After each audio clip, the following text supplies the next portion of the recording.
Good morning, class. This is your English teacher, Sir Sanjay.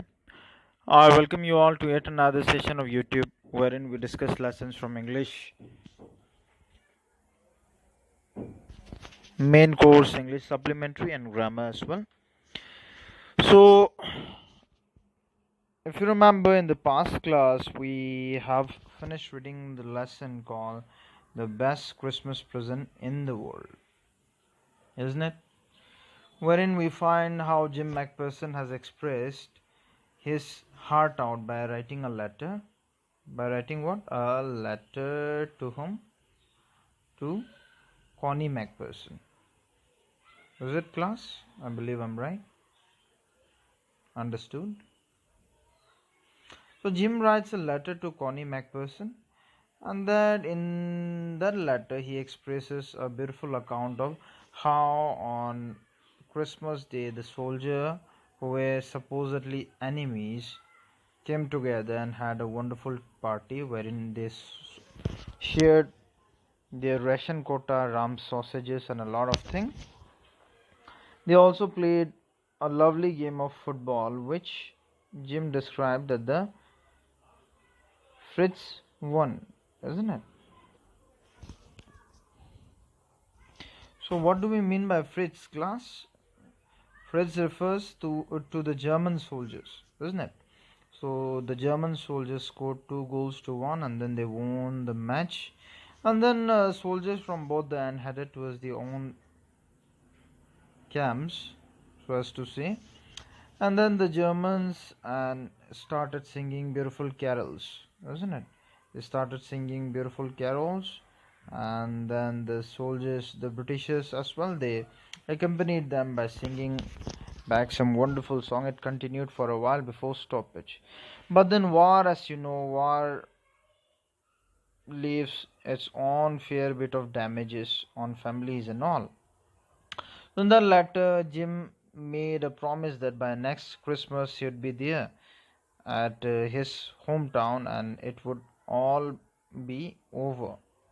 But then it was not to be, isn't it? As we continue reading the story, we find that Jim's wife is now 101 years old, and this table, which the narrator had bought from a junk shop, actually belonged to Jim's wife, isn't it? And she had kept this letter carefully in the drawer in a secretive manner by putting it in a black tin box with the hope that Jim would one day be back. But then it was not to be, isn't it?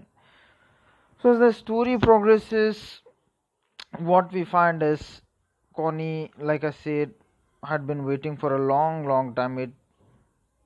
In fact, she is now 101 years old. That means she might be waiting for somewhere, let's say 70, 75 years, isn't it? And when the writer goes there with the letter, she thinks, it was Jim. She was in a hospital. The reason is quite clear. Why was she in the hospital? She was in the hospital because there was a fire, isn't it? A massive fire caught her house, and then almost everything was burned. Somehow she was saved in time by a firefighter who pulled her out of the house, isn't it? So as the author found this book, he not book, the letter, he wanted to return it to Connie, isn't it? He wanted to return it to Connie, and in order to do this, he just was looking out for his address. So somehow he found his address, and then later on he came to know that she was in a nursing home. Nursing home refers to hospital, isn't it? She was in a nursing home, so he somehow went there. And then when he went there, he did not he what he observed is Connie was not in the best of health.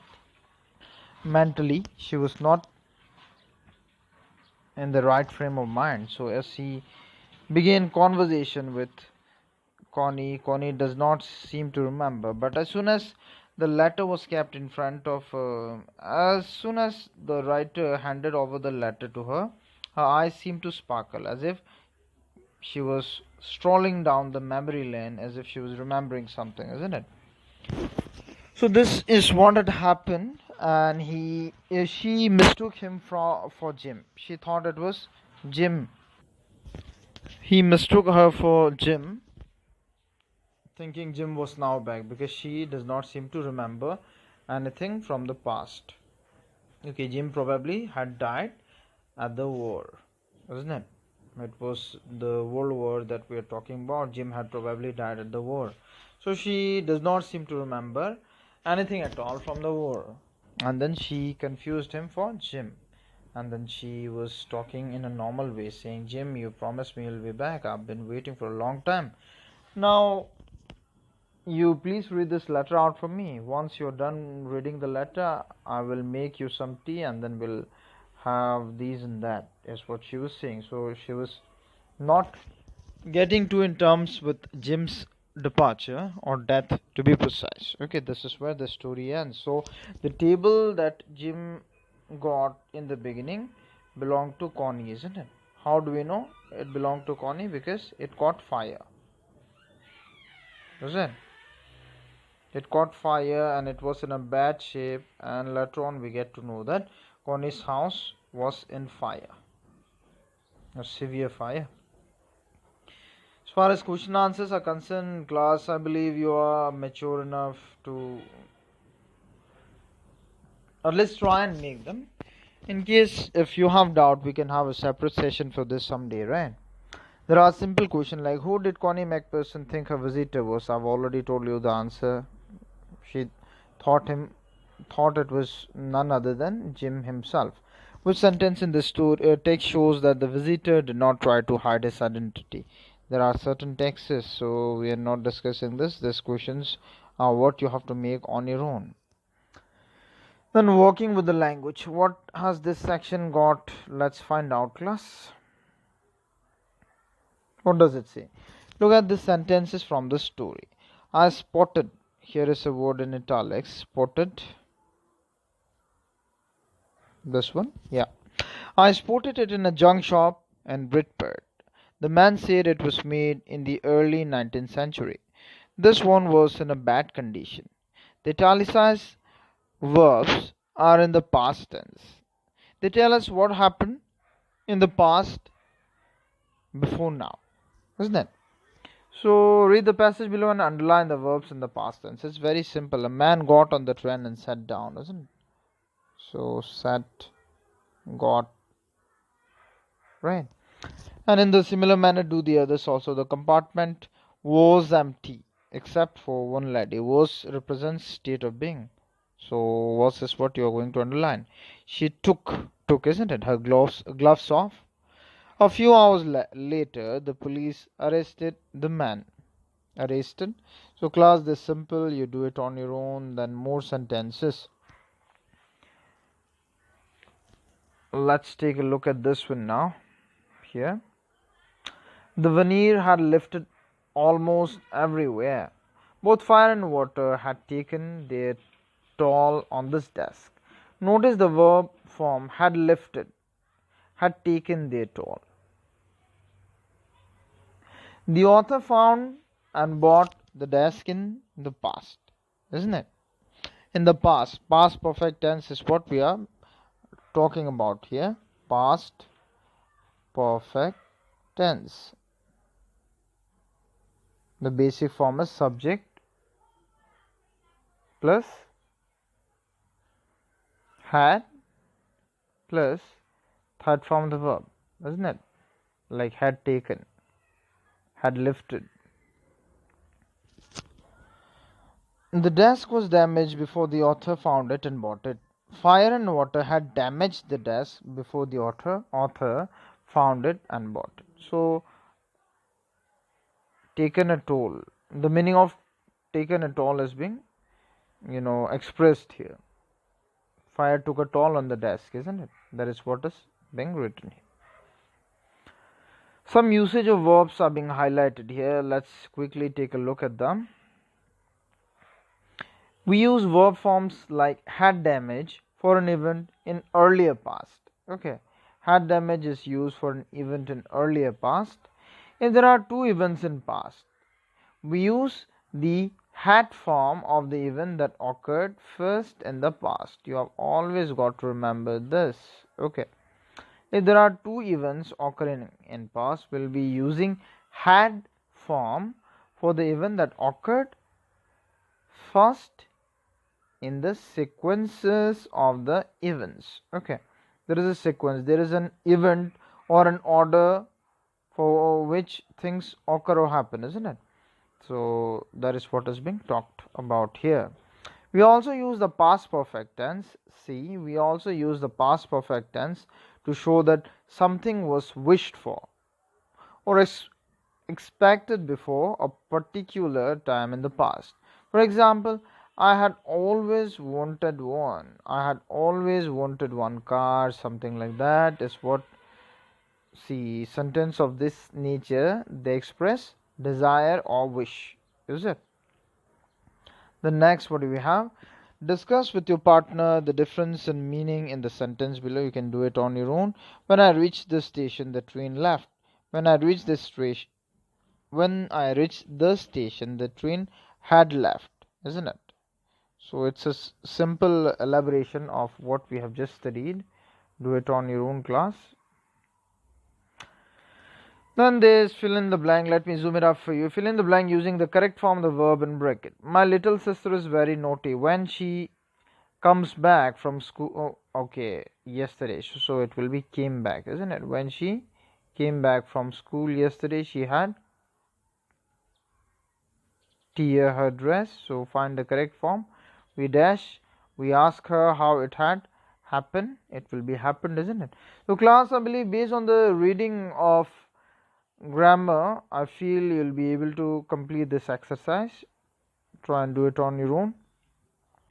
Moving on to next page now. This extension. Third question says underline the verbs and arrange them in two columns. You ask to underline the verbs and arrange them in two columns with past and earlier past. Is it?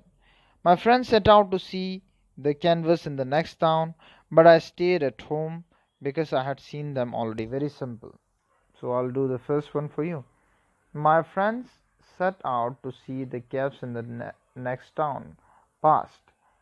I stayed at home because I had seen them already. Earlier past. Okay. Do them on your own. The rest. By the time I returned. Let's do this also. By the time I returned, they had fallen asleep. Past. And then what would this be? The second sentence would be earlier past. Very simple, class. Moving on to next exercise, dictionary work. I'm sure most of you have dictionary with you at home. Try to use it. If you are not using one already, just go ahead and start using dictionary. It's very important in terms of learning new words and then enhancing your vocabulary. All right. So by the end of the journey, we had run out of drinking water. Look at the verb run out. Okay, run out or run out of in this sentence. It's a phrasal verb. Okay. What is phrasal verb? It has two parts. Okay, this verb has two parts, isn't it? A verb and a preposition or an adverb. Very important. So here is what phrasal verb is. Phrasal verb is a verb that has a verb and a preposition in order to convey the meaning in a more effective manner. Okay. So let's take a look at this sentence. It has two parts, a verb and a preposition or an adverb. Right. Phrasal verbs often have meanings that are different from the meanings of their parts. Always you have to remember, phrasal verbs will have meaning that are not in alignment with the meanings of their parts. They'll have slightly different meaning from their parts. Okay. So let's find this phrasal verbs. We came across such phrasal verb from the story, isn't it? Let's try to understand this. burn out, light up, look on, run out, keep out. Is it? So you ask around, write down the sentences in which they occur. Using a dictionary, write down the meaning that you think matches the meaning of the phrasal verb in sentence. Interesting story. I feel you can do this on your own. Then we have noun phrase. Let's read the sentences. I took out a small black tin box. The phrase in italics is a noun phrase. Okay, you see, this is a phrase in italics, isn't it? Black tin box, small black tin box. So this is a noun phrase. What does it have? A noun phrase has noun as the head word, and there will be adjectives preceding it. Okay, so what are the chief components of noun phrase? Components of noun phrase are, what are they? Of course, a noun followed by what? Adjectives. Okay, like see, small black tin box, isn't it?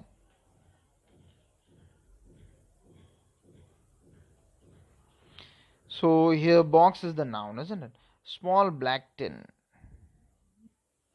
Small and black, they basically describe the noun box. That is why they are adjectives, isn't it? So if you can see these words by the name small, black and so on, they precede the box, means they occur before the main word box in the sentence. So this is phrasal what? Noun, isn't it? Or noun phrase to be precise. So let's continue. See, notice the order in which the adjectives occur. Size, color, material. Okay, size, color, material.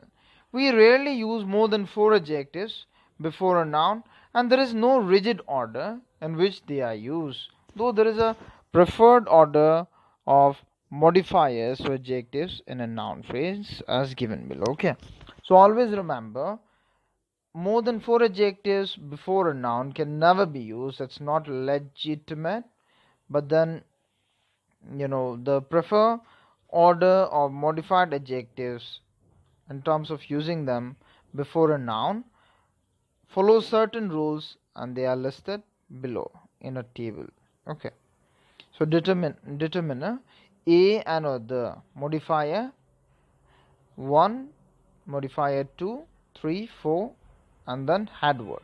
Let's say head word is woman or man. Okay, determiner will be a or an.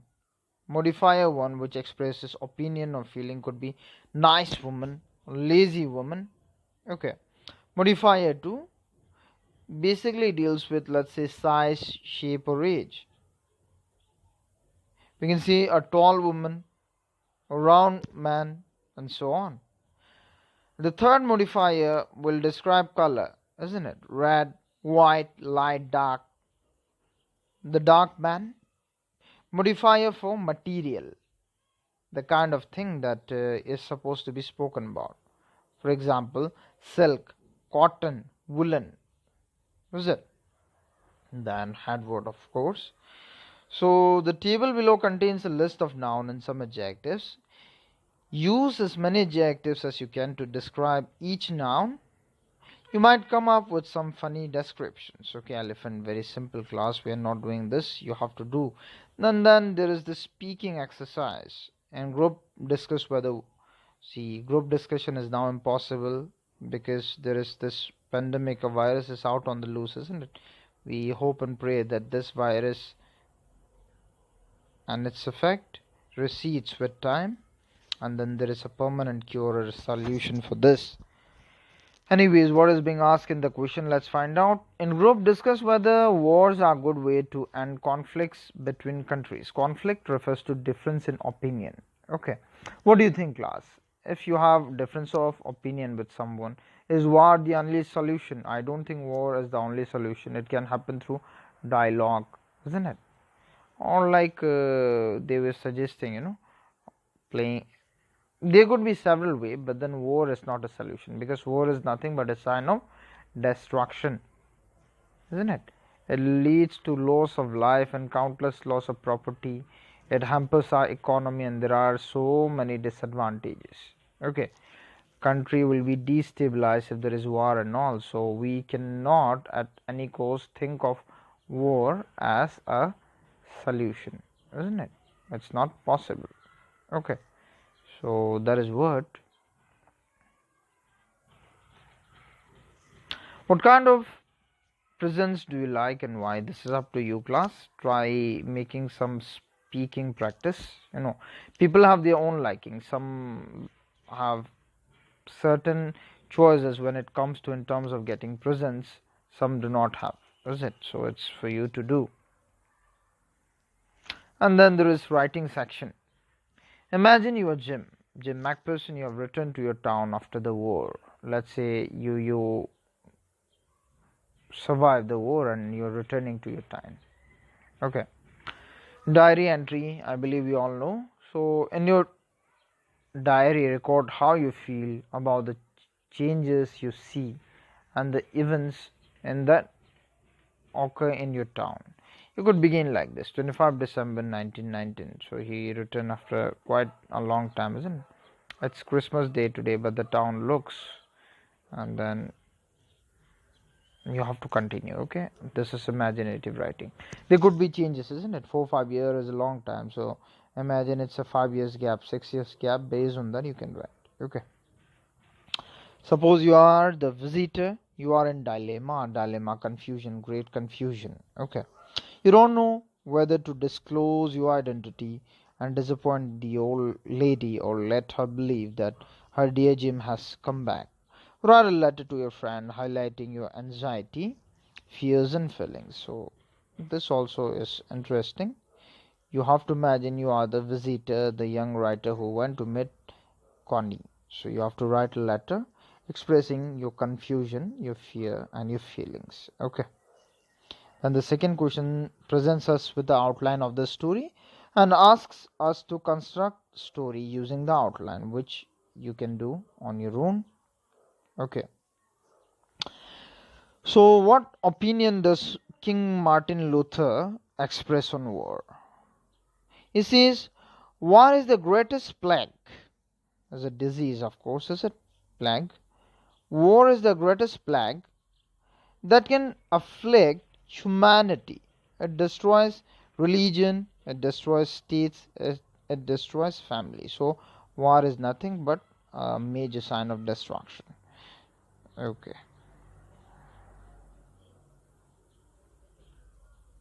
See, this book is neither an accusation nor a confession. Okay, it does not accuse somebody of something, not a confession, like somebody who wishes to express something of some wrong conduct or wrongdoing. And at least of all, an adventure. It is not an adventure, is what is written here. Okay. For death is not an adventure to those who stand face to face with it. See, death is not adventure. When you face death, the element of adventure is as good as non-existence. Okay. So it will try simply to tell a generation of men who, even though they may have escaped shells, were destroyed by the war. Okay, so even if you have escaped shells, let's say even if you were not dead in a war, if one of your family took part in it, there are several ways war wreaks havoc and damages people. Okay, one of your family members could afflict into some serious injury, or this and that may happen, isn't it? So war is nothing short of destruction, and we should in all possible way try to prevent occurrence, especially people in position, the occurrence of any such event. Okay, so I just felt like quickly giving you idea of how to answer and highlight some important key points from the exercises which we have done, class. I believe you can try and do the rest on your own. Now it's time for us to study the fable called The Ant and the Cricket. Remember, Now we are studying the fable called the ant and the cricket. Okay, here it is, the ant and the cricket. Let's see what it is. Before that, I'm sure as young children you all have studied fable. Okay, most of you are well aware these are stories with moral. Okay, so the ant and the cricket, it's a classic fable. Okay, which many of you have already the idea of, I believe. So now it's time for us to read. Before that, for those who are not aware, the viewers, whoever is watching this, let me tell you what fable is. A fable is a story, often with animals as characters, that conveys a moral. Okay, so this poem about an ant and a cricket contains an idea of far-reaching significance, which is as true of a four-legged cricket as of a two-legged one. Surely you have seen a cricket that has two legs. Okay, so this fable has a far-reaching consequence. What does the preface wish to convey here? The moral is not only limited to simplest of occurrences. This moral could well be applied in our lives as well. Okay, this deals with one of the finest morals, that work hard during difficult times so that you endure peace when storm arises. Okay, don't enjoy when the weather is pleasant, otherwise the days coming after will endure a lot of trouble for you and you will face all sort of problem. Okay, it's a simple moral class. Work hard, be sincere, don't just have the idea of chilling out when you feel the weather is right. While you're young, strong, work the hardest, then you'll have days of relaxation, days where you can enjoy your life like anything. Okay, so without much ado, let's begin now. Here it is. I'll start reading stanza wise, then I'll explain. A silly young cricket, accustomed to sing, just a second, accustomed to sing through the warm, sunny months of gay summer and spring, began to complain when he found that at home his cupboard was empty and winter was come. So there was this cricket. Okay, it's not a game, of course, it's an insect accustomed to sing. So this cricket was used to singing. Accustomed refers to your habit of doing something idle or silly here. So this cricket was used to singing. And which season? When the season was pleasant, during sunny months of summer and spring. During spring and summer season, what did he do? All he did was singing and singing. Okay, the word gay here represents being happy. Okay, but then when winter approached, he started complaining. Why did he start complaining? As soon as winter approached, class, what do you think?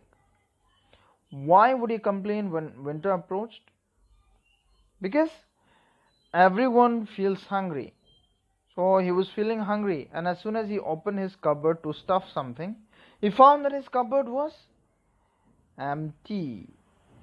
Okay, so when he found his cupboard to be empty, he started fall crying, he started complaining.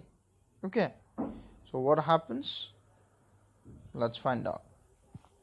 Not a crumb to be found. Crumb refers to piece of food, basically. Not a crumb to be found. We are here, for those who are wondering.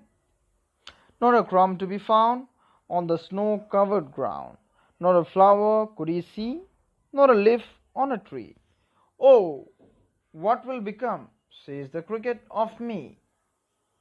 Okay, so now he ventures out. He goes out on the wintry day to find something to eat. What do you think, class? Will he find something to eat? No, right? The winters are considered a very harsh season where things do not grow as well as they grow in other seasons, isn't it? So during this harsh cold winter season, what happens? He goes out to find something, but he could not even find a piece of food. He could not see a single leaf on a tree, neither a flower.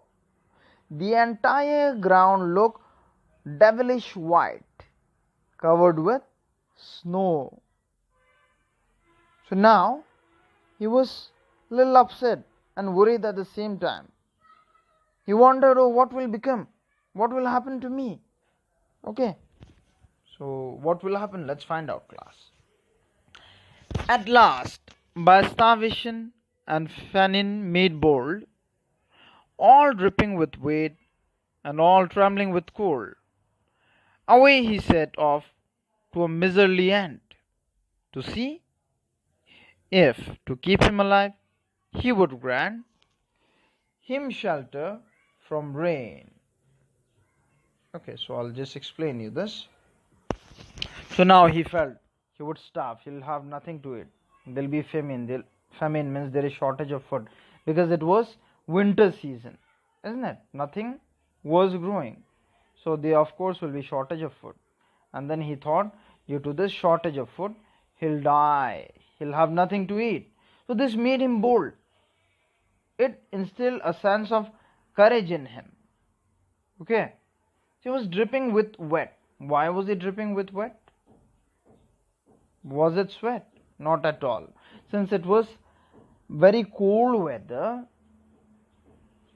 snowfall and all must have occurred. Okay. So his venture, he gathered his courage, he collected himself, and then he ventured out.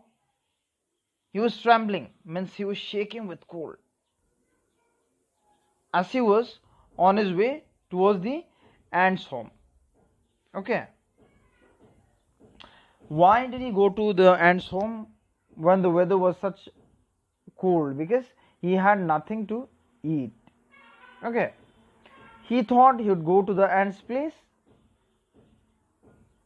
and ask him whether the ant could provide him shelter from rain, and then give him something so that it would keep him alive. Now what would the ant say? Let's find out. On a mouthful of grain he wished only to borrow, he'd repay it tomorrow. So the cricket was full of confidence. Okay, he said, can you give me a mouthful of grain? Just a mouthful, I don't need much. I will borrow it tomorrow itself. Because it was chilly cold, there was nothing outside. It was famine. And he thought he would die of starvation. He would have nothing to eat. Isn't it? So he comes and approaches the ant and asks him to give him a mouthful of grain. Okay. So that he would survive. Now, how would the ant react? Let's find out. If not, he must die of starvation and sorrow. So he said if he does not have anything to eat, he would die of starvation and sorrow. He'd be so sad. He'd be so sad. Okay. So now, here are the mighty ants. What would they say? Let's find out. Here is the cricket who has approached them to, help him. Says the ant to the cricket, I am your servant and friend. But we ants never borrow, we ants never lend. Okay, so ant says, yeah, no worries, I'm your servant. I'm someone who's at your service all the time. And I'm your friend as well. I'm your servant as well as your friend. Okay, but we ants never borrow, we ants never lend. So this ants, they have their own rule. They never borrow. They never go to somebody's place to ask them to, give something. Neither they lend. Means neither they make people borrow something from them. Okay. But tell me, dear cricket, did you lay nothing when the weather was warm? quote the cricket. Not I. Okay. So the ant asks the cricket, tell me, dear ant, tell me one thing. When the weather was good, when it was summer season, did you not get any food? Not I. The cricket says, no, I didn't do anything. My heart was so light. The ant says, the grasshopper rather, says, my heart was so light. Light here refers to happy. He was really very happy. Okay. My heart was so light that I sang day and night. For all nature looked gay. You sang, sir, you say. Okay. He said, no, I did not do nothing. I started singing. I sang day and night. All I did was singing and singing. Because nature looked so gay. Nature looked so pretty. Nature looked amazing. It looked to me as if everything was in perfect conformity with nature, and I was enjoying it by singing songs. That's what the grasshopper was telling the ant. So what will the ant say now? How would he react? Let's find out. You sang, sir, you say. Go then, says the ant, and dance the winter away. So now the ant makes fun of the grasshopper. See, he says, what are you telling me, sir? You sang and you pass all the time during this summer season by just singing. So now you go away. You pass the winter away by dancing instead. Okay, so he just gave him a harsh lesson. Thus ending, he hastily lifted the wicket. So he lifted the wicket where he was hiding, and out of the door turned the poor little cricket. Fox call it a fable. I'll warrant it true. Some crickets have 4 legs and some have 2. Wonderful. So very, very wonderful fable this. Okay. So saying this, the cricket goes away. And then the writer, the poet says, some people call it fable, but it's not a fable. He says, I'll warrant you, some crickets have 4 legs. See, some crickets have 4 legs, like the one here. But then some have 2. He says, some crickets have 2 legs. He makes the reference of human beings. Some humans also, they are quite lazy, isn't it? They do not do works when it is conducive time for them. They just chill out, relax and all, and then during this moment of relaxation they lose valuable time, and when the time demands them for something important to be taken up to, they falter badly. Okay, so it's very important for us to walk at the right time, not just sing and enjoy the moments away. Clear, class? It's a wonderful fable. We came across some new words. I want you all to go through this, find the meanings on your own, and then there are these exercises which you should do on your own. Very simple. Okay. So with this class, we come to conclusion of today's lesson. It was wonderful to have you all. It was wonderful to share experience of this lesson with you all. Thank you everyone for joining in. Keep learning, keep working hard, take care of your health, wash your hands regularly, spread the awareness. Thank you everyone for joining in. Bye bye, have a great time.